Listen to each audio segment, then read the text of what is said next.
Thank you again for joining me with another episode of Fraud of the Month, brought to you by the New Hampshire Insurance Department's Fraud Unit. My name is Brendhan Harris, and I'm the Director of the Fraud Unit.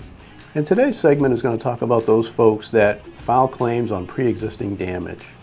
So it happens quite a bit. People will buy a used car, there's some extra damage or rust on it. They want to get it fixed up and make it look pretty, so they file an insurance claim saying something that happened to it after they bought it, and they get the insurance company to pony up some money and make their car look pretty. This particular episode is where some people actually take advantage of it and make it into a fraud scheme that goes well beyond just the average person. It's a gentleman who bought a 2004 Bourget Chopper motorcycle, and it has a Joker's card printed on it. It's a very, very fancy motorcycle. It costs about $40,000. He legitimately bought it, and he had a legitimate accident. Somebody had knocked it over in a parking lot. He brought it to a body shop down in Revere, Massachusetts, and the guy there liked the motorcycle and ended up buying it from him. What that person did then was file an insurance claim. They put a policy on it, filed an insurance claim saying that it fell over while they owned the motorcycle. And he collected $20,000 from that insurance company. And he thought that was so easy, he called in one of his coworkers and said, "Hey buddy, let me sell it to you for a few $1,000s. You put an insurance policy on it and we'll say it fell over and we'll see if you can get some money." So they do, and that friend makes $20,000.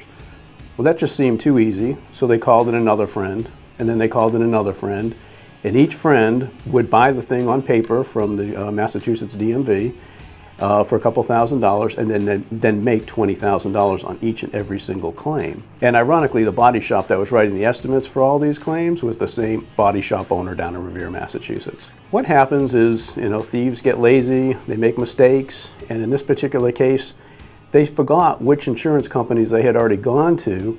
So number 5 friend comes along and says, "Great, I want a free $20,000.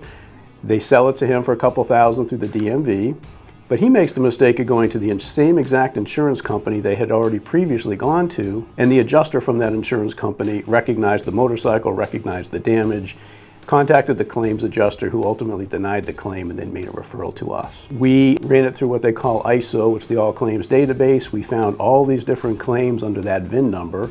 We collected the claims files from each and every carrier, collected the photographs from each of the claims, compared the photographs, and it showed the exact same damage on each and every claim. Then we went to the Mass DMV and collected all their title history records, and it showed the one friend selling it to another friend, and then the next couple of weeks selling it to another friend, and it was just this trend. Ultimately, once we had all that information, we did subpoenas on the bank records, we collected all the evidence we needed there.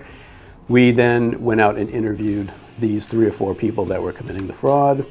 After the interviews were over, we ended up charging them, and they were all found guilty of felony insurance fraud. So as always, if you have any information you'd like to share with the New Hampshire Insurance Department's Fraud Unit, please feel free to contact me directly at 603-271-2162.